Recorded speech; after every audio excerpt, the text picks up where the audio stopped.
अब तक हुई वैज्ञानिक खोजों के अनुसार ब्रह्मांड अपनी उत्पत्ति के काल से अब तक फैल रहा है और फैलता ही जा रहा है। बिग बैंग के सिद्धांत को माने तो न दिखाई देने वाले बिंदु में हुए भयानक विस्फोट से तारों की उत्पत्ति हुई और ये तारे उस अकल्पनीय उत्पन्न ऊर्जा से अभी तक जल रहे हैं। ये संसार ऊर्जा का ही खेल है। वैज्ञानिक कहते हैं कि उन्हीं तारों के बीच ठंडे हो गए छोटे छोटे तारों में ही कहीं जलती हुई एक धरती भी थी, जो ब्रह्मांड के विराट रूप में मात्र एक कण के समान है। करीब करीब 400 करोड़ साल पहले आग के गोले के समान इस धरती पर एस्ट्रॉयड की टक्कर से ऊपर अंतरिक्ष में आसपास बिखरे टुकड़ों के इकट्ठा होने से चांद बना। चांद के बनने से धरती पर एक नए युग की शुरुआत हुई।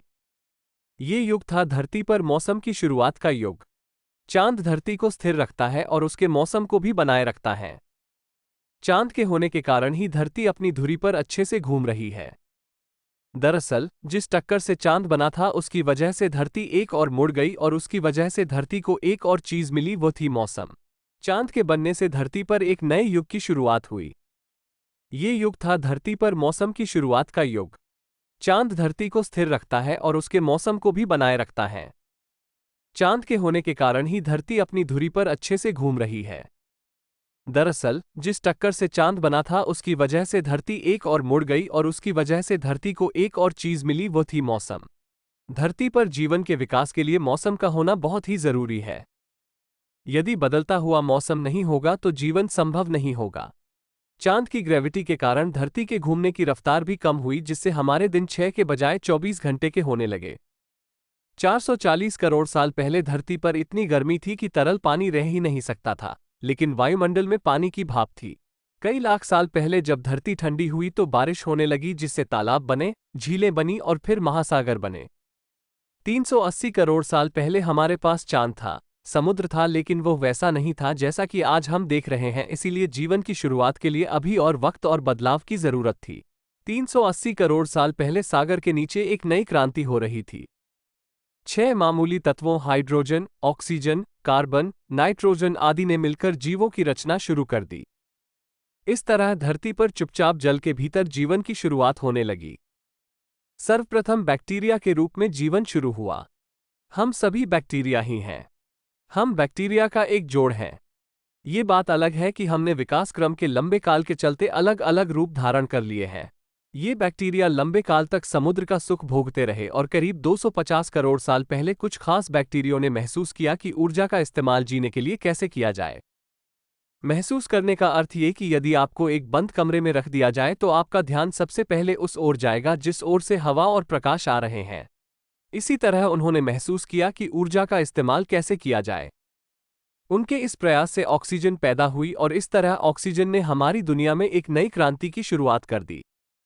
ऑक्सीजन का होना जीवन के विकास में ईंधन के होने जैसे था। इस ऑक्सीजन के कारण लोहे में जंग लगने लगी। जंग लगा, लोहा महासागरों के तल पर जमा होने लगा। करोड़ों वर्ष बाद ये जंग लगा लोहे का विशाल ढेर बाहर आया। यही ठोस चट्टानों का रूप लेने लगा। जब महासागरों में जंग लगाने के लिए लोहा नहीं बचा तो ये बैक्टीरिया एक दूसरे काम में लग गए। उन्होंने इतनी ऑक्सीजन बनाई कि महासागर ऑक्सीजन से भर गया और वो ऑक्सीजन महासागर के ऊपर वायुमंडल में जाने लगी। इसके बाद इस घटना से जीवन के विकसित होने में रफ्तार आ गई और जीवन ने एक लंबी छलांग लगाई। पहली बार किसी बैक्टीरिया ने ऑक्सीजन के सहारे भी जीना सीख लिया था। ऑक्सीजन ने कहानी बदल दी थी। 550 करोड़ साल पहले जब धरती अपना 400 करोड़वां जन्मदिन मना रही थी तब वायुमंडल में ऑक्सीजन का स्तर 0 से बढ़कर 13% तक पहुंच गया था। ऑक्सीजन के साथ ही वायुमंडल में ओजोन लेयर बनने लगी, जो हमें सूर्य की खतरनाक लेयर रेडिएशन से बचाती है। वैज्ञानिकों के अनुसार जब ऑक्सीजन की मात्रा बढ़ जाती है तो उसके दबाव से आकार भी बढ़ता है और जटिलताएं भी बढ़ने लग जाती हैं। इसके चलते समुद्र में जीव और जानवरों के सबसे ज्यादा एवं सबसे उन्नत समूह पैदा हुए। करीब 50 करोड़ साल पहले समुद्र में पहली कांटे वाली मछली पैदा हुई। ये मछलियां हमारी पूर्वज हैं।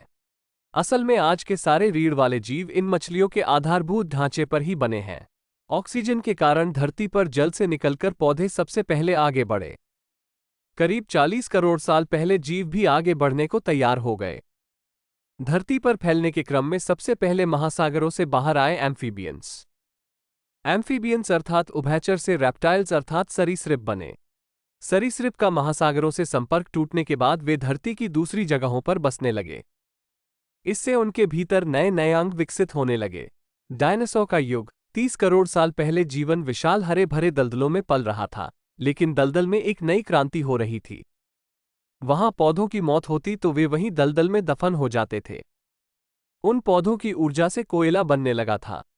25 करोड़ साल पहले एक तबाही आई। एक ज्वालामुखी विस्फोट हुआ और वायुमंडल में कार्बन डाइऑक्साइड भर गई। इससे धरती पर अलग अलग जीवों का जो विकास शुरू हुआ था वो थम गया। धरती पर रहने वाली 70% प्रजातियां खत्म हो गईं। धरती पर ऐसे विनाश तो होते ही आए हैं जिसके चलते धरती पर से सबसे अहम प्रजातियां तो खत्म हो ही गईं। इसके बाद अगले 16 करोड़ साल तक डायनासोर धरती पर राज करते रहे। उसी दौर में धरती पर सख्त लकड़ी के जंगल पैदा हुए। डायनासोर के शुरुआती काल में दुनिया भर की जमीन एक ही जगह जमा थी जिसके चारों ओर समुद्र होता था, जिसे पैंजिया कहते थे, लेकिन अब वो अलग होने लगी थी। धरती की घूर्णन गति, भूकंप और ज्वालामुखी विस्फोट के चलते अफ्रीका साउथ अमेरिका से अलग हो गया, जिसके चलते अटलांटिक महासागर सामने आया और उससे बनी मानव इतिहास की सबसे बड़ी सरहद।